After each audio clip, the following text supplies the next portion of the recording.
You might want to think twice about who you're stopping tonight, Daniel Carter said quietly, his voice steady against the low hum of traffic and the distant wail of a siren fading into the night. And for a brief second, the words seemed to hang in the cool evening air like something heavier than they should have been. Something that didn't quite belong to a man standing beside an aging dark gray sedan under a flickering streetlight on the edge of a quiet downtown block where the storefronts had already gone dark and the sidewalks held only the echo of footsteps long gone. The red and blue lights from the patrol car washed over his face in slow pulses, painting his calm expression in shifting colors while two officers stood just a few feet away, their posture rigid, their attention fixed on him with a kind of casual certainty that came from years of believing they already understood everything in front of them. And yet Daniel didn't move, didn't raise his voice, didn't reach for anything. He simply stood there with his hands visible at his sides, his breath even, his gaze level, as if the moment unfolding around him wasn't something to fight, but something to witness. The taller officer tilted his head slightly, studying him with a faint smirk that never quite reached his eyes, while the other circled slowly toward the back of the car, his boots making soft, deliberate sounds against the pavement, the kind of sound that felt louder than it should in a street that had gone unnaturally quiet. And somewhere above them, a loose wire tapped rhythmically against a metal pole, ticking like a clock counting down something unseen.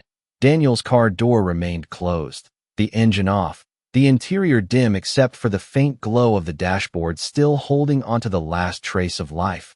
And inside, on the passenger seat, a sealed folder rested untouched, its edges crisp, its presence unnoticed, at least for now. The air carried the faint scent of asphalt cooling after a long day, mixed with something metallic, something sharp, and Daniel inhaled slowly, letting it settle, letting the moment stretch just a little longer, because he understood something the officers didn't. Something that hadn't revealed itself yet but was already moving beneath the surface like a current waiting to break. One of the officers finally spoke, his tone edged with impatience masked as authority, asking questions that weren't really questions, statements shaped to corner rather than understand, and Daniel listened without interruption, his expression unchanged, his shoulders relaxed, as if the weight of the situation refused to press down on him the way it might on someone else. A passing car slowed briefly, headlights sweeping across the scene before continuing on, leaving behind a deeper silence, one that seemed to close in around the three of them. And in that silence, Daniel's earlier words lingered, not loud, not aggressive, just present, like a quiet warning no one had chosen to hear. The second officer returned to his side, exchanging a quick glance with his partner, a glance filled with unspoken assumptions. And Daniel noticed it, not with anger, not even with frustration, but with a kind of distant recognition, as if he had seen this exact moment play out before in a different place, under different lights, with different faces, yet always the same underlying script. Somewhere nearby, a door shut, the sound sharp then gone, and the city seemed to hold its breath again, waiting, while Daniel remained exactly where he was, centered, composed, his stillness almost out of place against the subtle tension building around him. And as the red and blue lights continued their slow rotation, reflecting off the polished surface of his car and the glass windows of the empty buildings, it became clear that whatever was about to happen next would not be defined by raised voices or sudden movements, but by something quieter, something that would arrive without warning and leave everything changed in its wake.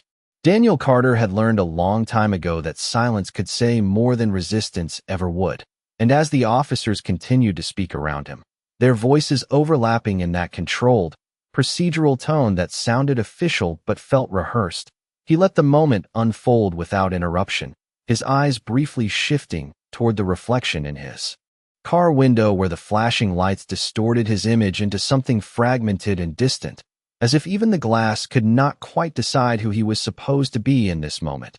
He exhaled slowly, steady and measured, the kind of breath that came from discipline rather than ease, and for a second his gaze dropped to his hands, open and relaxed at his sides, the faint lines across his knuckles catching the light, reminders of years spent building a life that most people never bothered to imagine when they looked at him standing here now. The taller officer took a step closer, closing the gap just enough to assert presence without saying it outright. And Daniel could feel the shift, not as a threat, but as a pattern, something familiar, something predictable, the same rhythm he had seen in other cities, other streets, other nights where assumptions moved faster than truth. Behind them, the patrol car engine idled with a low vibration that seemed to hum through the pavement, a constant undercurrent beneath everything else. And the radio inside crackled faintly before going quiet again, like a voice deciding whether it was worth being heard. Daniel's attention drifted for a moment, not away from the situation but deeper into it, as if he were watching it from just outside himself, noticing the small details others missed. The way the second officer kept glancing at the license plate as if it might reveal something hidden, the way the first officer's jaw tightened slightly each time Daniel did not respond the way he expected, the subtle impatience building not from danger but from the absence of control. A light breeze moved down the street, carrying with it the faint rustle of paper from somewhere out of sight, and Daniel's eyes flicked briefly toward the passenger seat again, toward the sealed folder resting there, untouched and unnoticed, its presence quiet but significant, like a piece of the future waiting patiently for its moment to arrive. He thought about the drive that had brought him here, the long stretch of highway just miles back where the city skyline had risen slowly against the horizon, lights stacking one by one as the sun disappeared, and how he had adjusted his mirror, not out of habit but out of awareness, knowing that this city would test him in ways that had nothing to do with the job waiting for him and everything to do with the perception that came before it. The second officer finally spoke again, this time more direct, asking where Daniel was headed, where he was coming from, questions that sounded simple but carried weight in their repetition, and Daniel answered calmly, each word clear, measured, respectful without submission, his tone steady enough that it seemed to unsettle them more than defiance ever could. The taller officer let out a short breath through his nose, almost a laugh, but not quite, and for a moment his eyes narrowed, not in anger but in calculation, as if he were trying to place Daniel into a category that refused to hold.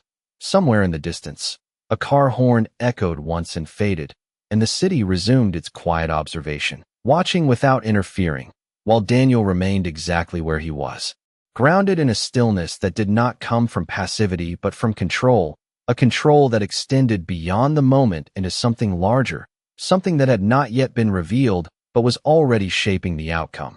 The red and blue lights continued to sweep across the scene in slow arcs, reflecting off metal, glass, and skin, turning the ordinary into something almost surreal. And in that shifting glow, Daniel's presence stood out not because he demanded attention, but because he did not need to, because even in silence, even in stillness, there was something about him that refused to be reduced to what they expected, something that waited just beneath the surface, patient, unshaken, and inevitable. The taller officer shifted his weight slightly, the faint creak of leather from his duty belt cutting through the low hum of the idling engine. And there was something in the way he looked at Daniel now that had changed, not softened, but sharpened, like a man realizing the situation was not unfolding the way he had expected, yet refusing to let go of the narrative he had already chosen. His partner stood near the rear of the car, one hand resting lightly on the trunk as if claiming space that was never his eyes scanning the vehicle again with a quiet skepticism that felt less like investigation and more like confirmation, as if he was searching not for truth, but for something that justified the tension already in the air. Daniel remained still, his posture unchanged, his breathing steady, but his awareness moved through the moment with precision, catching every glance, every pause, every subtle shift in tone. And he recognized it for what it was, not personal, not random, but part of something larger, something built over years, reinforced through repetition, a system of assumptions that filled in gaps before facts ever had a chance to speak. The officer closest to him tilted his head slightly and asked another question, this time slower, more deliberate, his voice carrying that thin edge of doubt disguised as authority, and Daniel answered again, calm and direct, his words measured, each one placed carefully, not to convince, not to argue, but simply to exist without apology. The streetlight above flickered once, then steadied, casting a pale yellow glow that softened the hard lines of the scene, but it did nothing to ease the tension that had begun to settle like a quiet weight between them. Somewhere across the street, a window reflected the entire moment back at itself, the three figures frozen in a silent exchange that felt longer than it was, as if time had stretched just enough to expose the truth hiding beneath it.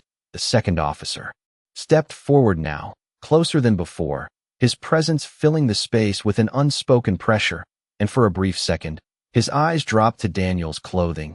Simple, clean, unremarkable, the kind of detail that too often became a conclusion rather than an observation, and Daniel noticed that too, not with frustration, but with a calm recognition that came from having seen that exact look more times than he could count. He thought about the years behind him, the long hours, the quiet sacrifices, the decisions made when no one was watching, all of it invisible in this moment, all of it reduced to a single assumption based on where he stood and how he looked under these lights. The patrol car radio crackled again, louder this time.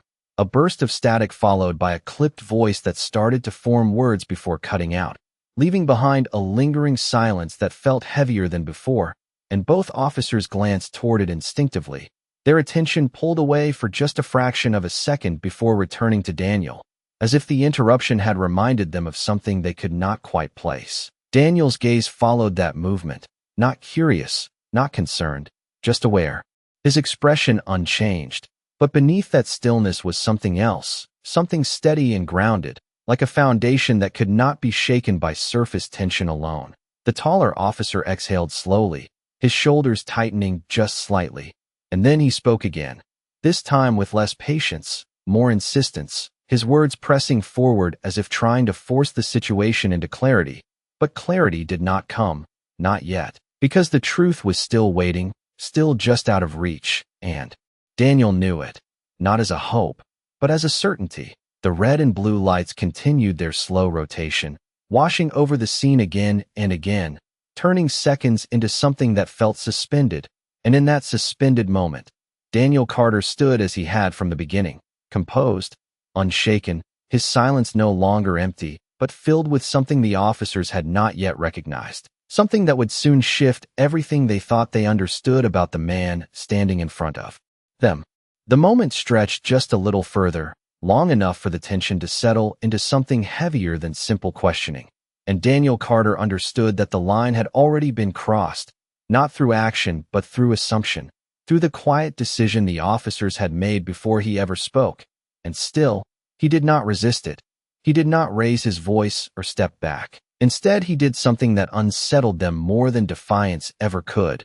He leaned slightly forward, not aggressively, just enough to meet their gaze directly, his voice calm, clear, and measured as he said, "If you are going to continue, then I need you to follow procedure." And the words landed differently. This time, not as a suggestion but as a boundary, one drawn without force yet impossible to ignore. The taller officer's expression shifted, subtle but visible, his confidence tightening into something sharper, something that did not quite know how to respond to a man who refused to play the role expected of him. And for a second, the street felt smaller, the air more contained, as if the space itself was reacting to the shift in control. The second officer glanced toward his partner, a quick exchange of eyes that carried more meaning than words. And then he moved again, stepping closer to the driver's side door, his hand hovering near the handle before resting against the frame, not opening it, not yet, but making it clear that the situation was no longer just a conversation. Daniel's gaze followed the movement, steady and unflinching, his awareness sharp, but his posture unchanged, and inside the car, the faint glow of the dashboard reflected off the sealed folder once more, a quiet detail in a moment that had begun to grow louder in all the wrong ways. A breeze moved through the street again, cooler now, carrying with it the distant sound of tires rolling over pavement somewhere beyond the block, and the city continued its quiet observation, present but uninvolved, leaving the moment to unfold on its own terms. The patrol car radio crackled again, louder this time, a voice beginning to form through static before breaking apart into fragments, and both officers reacted. Instinctively, their attention pulled for just a second before snapping back, but something in that interruption lingered, something unfinished, something waiting to be heard. Daniel noticed it, not as a distraction, but as a signal. And for the first time, there was the faintest shift in his expression, not a smile, not satisfaction, just a quiet recognition that the moment was approaching its turning point. Even if the others had not realized it yet, the taller officer straightened slightly, his tone firm as he spoke again, pushing forward with the same line of questioning. But now there was an edge to it, a need to re-establish control that had begun to slip in ways he could not fully explain, and Daniel responded just as calmly as before, his voice even, his words precise, never confrontational, yet impossible to dismiss. Time seemed to slow again, the flashing lights stretching across seconds that felt longer than they should, and in that suspended rhythm, every movement became more deliberate, every sound more pronounced, from the soft shift of fabric to the faint hum of electricity in the streetlight above. The second officer's hand finally rested fully against the car door, his fingers tapping lightly against the metal as if testing its presence.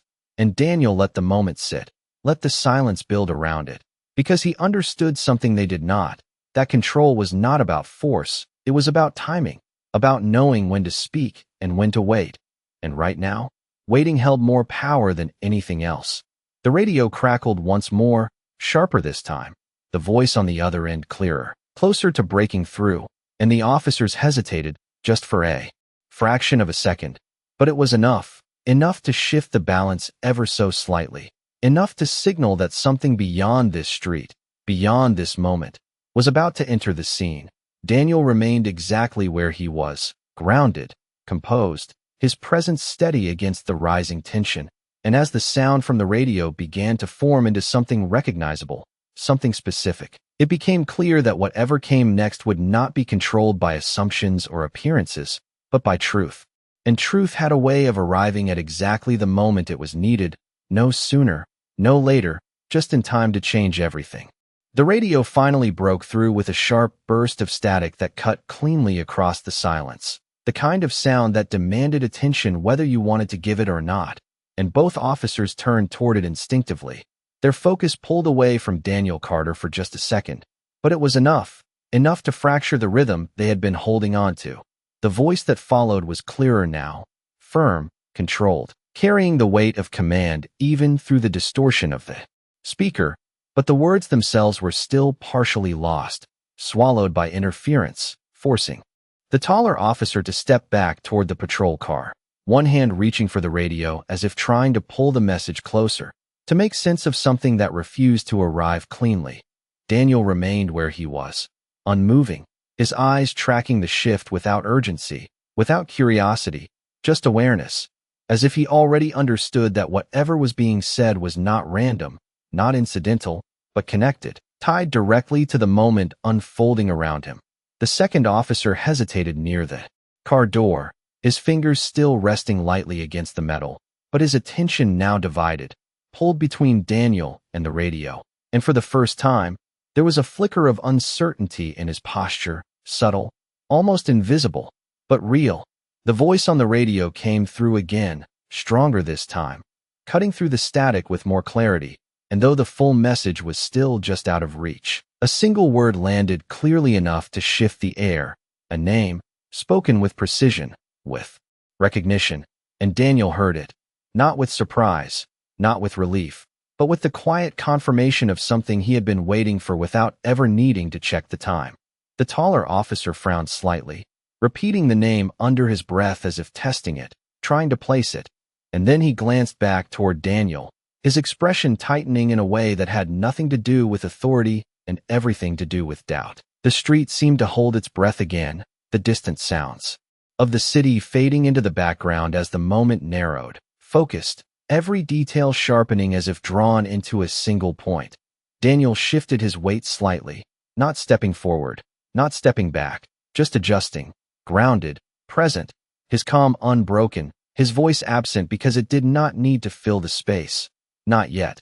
The radio crackled once more, louder than before, the message repeating, this time with less interference, more structure, and the pieces began to fall into place, not all at once, but enough to create a shape, enough to suggest meaning, and the officers felt it, even if they could not fully articulate it, even if they were not ready to accept it.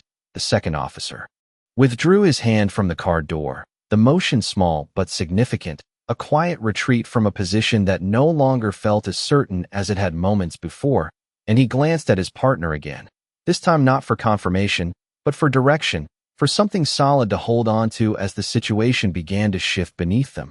The taller officer straightened, his grip tightening slightly around the radio. His jaw set as he listened. Really listened now, no longer filtering the message through assumption but taking it in as it was, word by word. And Daniel watched that change happen in real time, not with satisfaction, not with judgment, just with the steady patience of someone who understood that truth did not need to rush, it only needed to arrive. The flashing lights continued their slow rotation, but they felt different now, less like a display of control and more like a backdrop to something unfolding beyond their command. And in that shifting glow, Daniel Carter stood unchanged, his presence steady, his silence intentional, as the gap between perception and reality began, quietly and inevitably, to close. For a moment, everything slowed down in a way that felt almost unnatural, as if the night itself had decided to pause and watch what would happen next, and the only sound that remained was the faint hum of electricity from the streetlight above, steady and low, blending with the distant rhythm of the city that no longer seemed to reach this quiet stretch of pavement. Daniel Carter did not move, not even as the air shifted around him. Cooler now, carrying the faint scent of rain that had not yet begun to fall, and his eyes rested calmly on the officers, not challenging, not yielding, simply present, as if he had stepped into a space where time obeyed a different set of rules. The taller officer stood near the patrol car, the radio still in his hand, but he was no longer speaking, no longer directing, just listening, his posture no longer rigid but uncertain, the edges of his authority softening in a way he did not yet understand, and beside him, his partner remained still, his earlier confidence fading into a quiet hesitation that showed itself in small ways, the shift of his weight, the way his gaze no longer held steady, the subtle tightening of his jaw as he tried to reconcile what he was hearing with what he thought he knew. The red and blue lights continued their slow rotation, washing over the scene in measured pulses, but now they felt distant, almost muted, as if their urgency had been replaced by something quieter, something heavier, and in that shifting glow, Daniel's reflection appeared again in the car window, steady and unbroken. A single image that refused to distort no matter how the light moved across it. A faint sound echoed from somewhere down the block, the soft roll of a car passing through an intersection, and then it was gone, leaving behind a deeper silence, one that seemed to settle into the space between the three men, filling it with something that could not be ignored or dismissed. Daniel inhaled slowly, the breath smooth and controlled, and for the first time, his gaze lifted slightly, not toward the officers, not toward the patrol car, but toward the open stretch of sky above the buildings, where the last trace of daylight had long since disappeared, replaced by a dark canvas that reflected nothing and revealed everything at once. He thought about the years that had led him here, the early mornings, the long nights, the decisions made when no one was watching, all of it layered beneath the surface of this moment, unseen yet undeniable. And there was no frustration in that thought, no bitterness, only a quiet understanding that recognition did not always arrive when it should, but it always arrived when it mattered.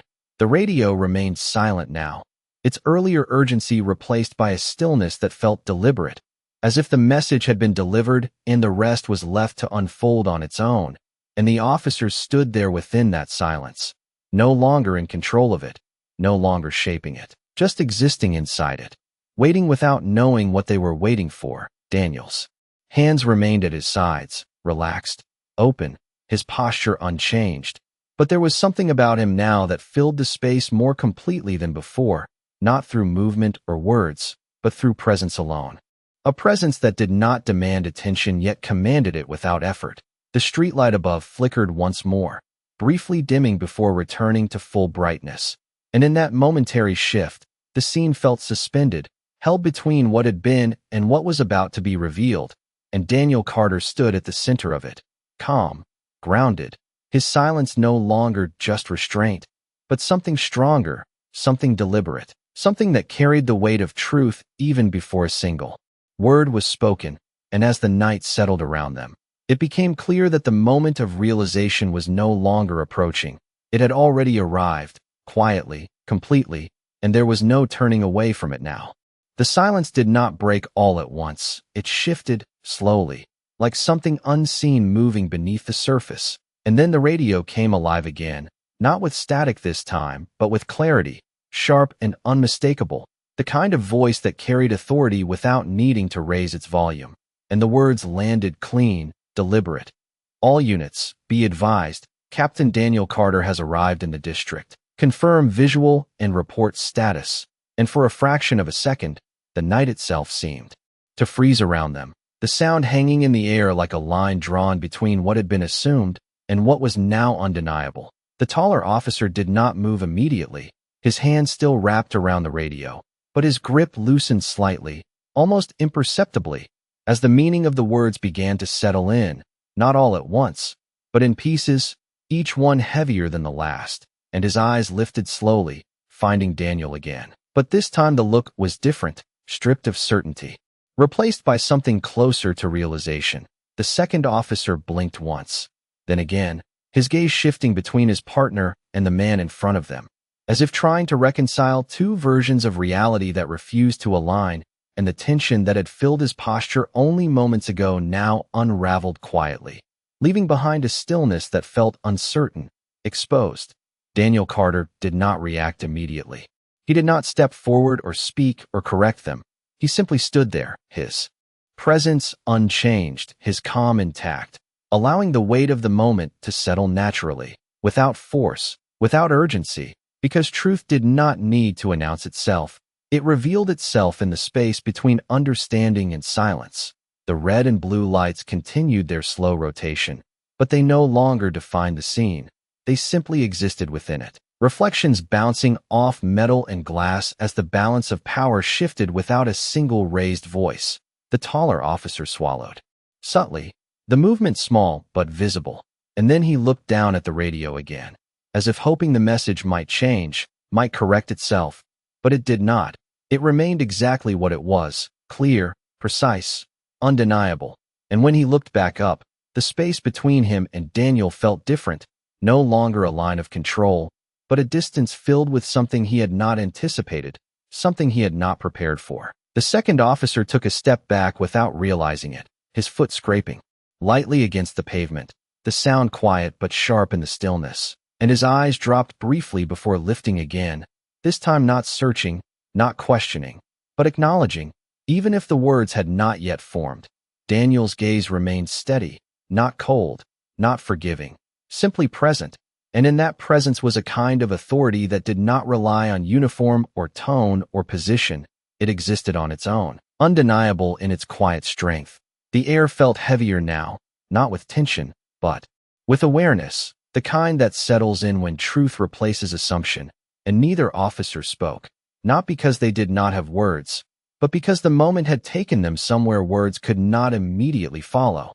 The streetlight above cast a steady glow across the scene, illuminating faces that no longer held the same expressions as before, and somewhere in the distance, the faint sound of another siren echoed, distant and irrelevant, a reminder that the city continued to move even as this moment stood still.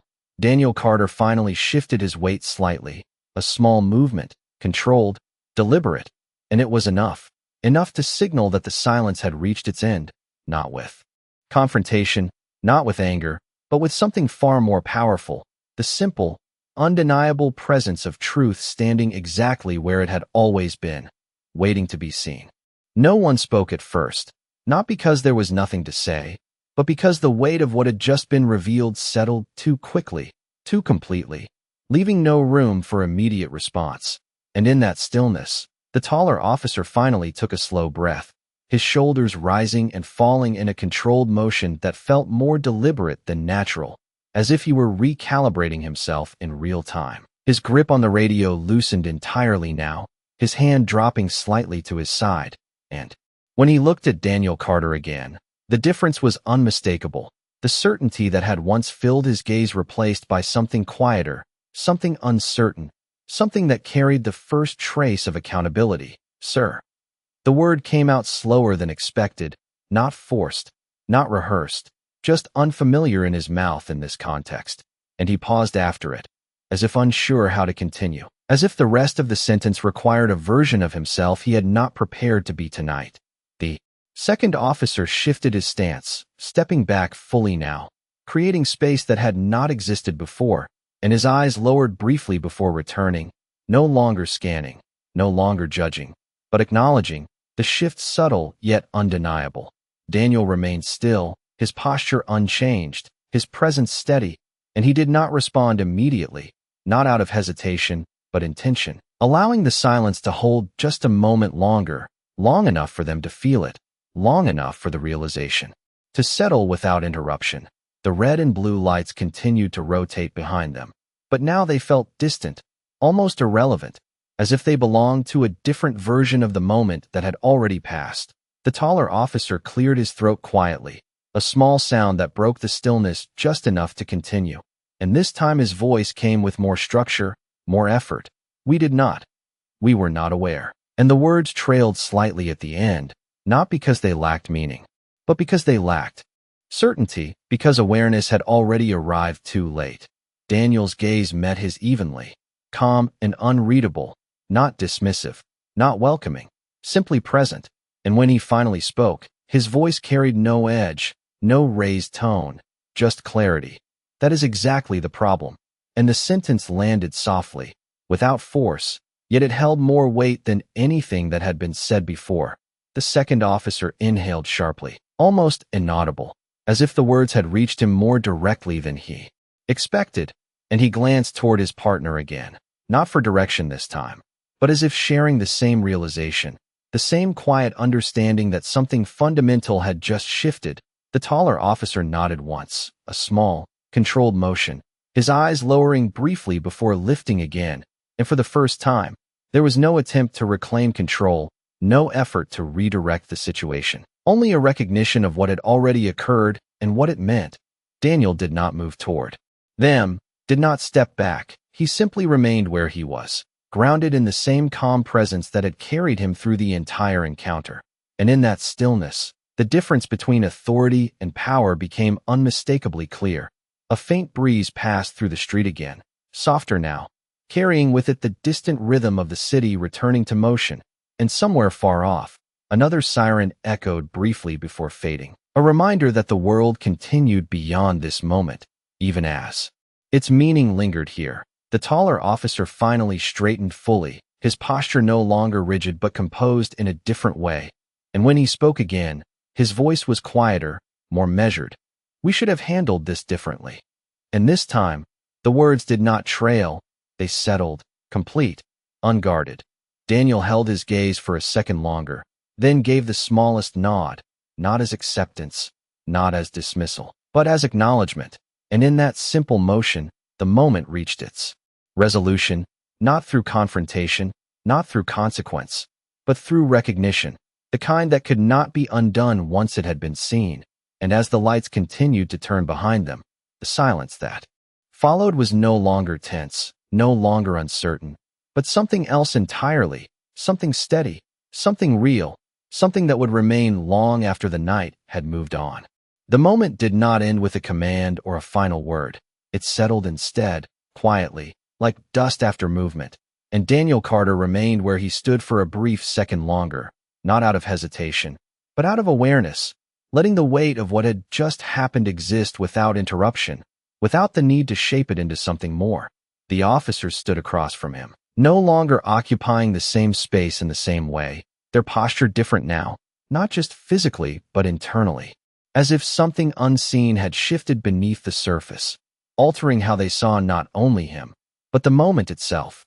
The red and blue lights continued their slow rotation behind them, casting familiar colors across unfamiliar expressions, and for the first time, those lights felt less like authority and more like reflection, illuminating something that could not be undone.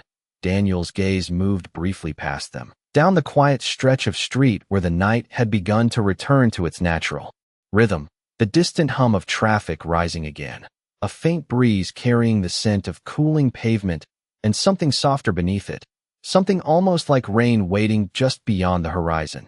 He reached for the car door then, not quickly, not dramatically, just a simple motion, his hand steady as it wrapped around the handle, and for a moment, the small sound of the door unlocking felt louder than it should have been, echoing softly in the space between them. Neither officer spoke, not to stop him, not to question him, and that silence carried more meaning than anything they could have said, a quiet acknowledgement that the moment had already resolved itself in a way that did not require further action. Daniel opened the door and paused, just briefly, his reflection catching again in the glass, clear and undistorted, and then he reached inside, his hand brushing lightly against the sealed folder on the passenger seat, the edges still crisp, untouched, as if it had been waiting patiently for the right moment to matter. He did not open it, did not reveal it. He simply let his hand rest there for a second before withdrawing, closing the door with the same calm precision he had carried through the entire encounter. When he turned back, his eyes met theirs one last time, not with judgment, not with forgiveness, just presence. And in that quiet exchange, something passed between them that did not need to be named, something that would remain long after this street returned to normal. He gave a slight nod, small, controlled, and then he stepped away, his footsteps steady against the pavement, each one measured, unhurried, moving forward without looking back. The officers remained where they were, their figures still under the rotating lights, watching him go, not out of obligation, but out of something deeper, something that had taken root in the silence they had just shared. The patrol car radio crackled faintly again, distant now, almost irrelevant, as if the world beyond this moment was trying to pull them back into its usual rhythm. But for a second longer, they did not move. They simply stood there, holding on to the realization that had arrived too late to prevent the moment, but not too late to change what came after. Daniel walked toward the far end of the block, the streetlight behind him casting a long shadow that stretched forward rather than back. And as he moved, the city slowly reclaimed its sounds, its motion, its life, folding this moment into its endless flow. Without ceremony, the lights behind him dimmed as the patrol car powered down, the red and blue fading into darkness, and in their place, a quieter glow remained, steady and constant, like something that did not need to announce itself to be seen. Daniel did not turn around. He did not pause again. He simply continued forward, his presence unchanged, his steps certain, and as the distance between him and the scene grew, what remained was not the tension, not the misunderstanding, but the quiet, undeniable weight of something that had revealed itself fully and without force, a truth that did not need to be spoken to be understood, carried forward in the stillness of the night, long after the moment itself had passed.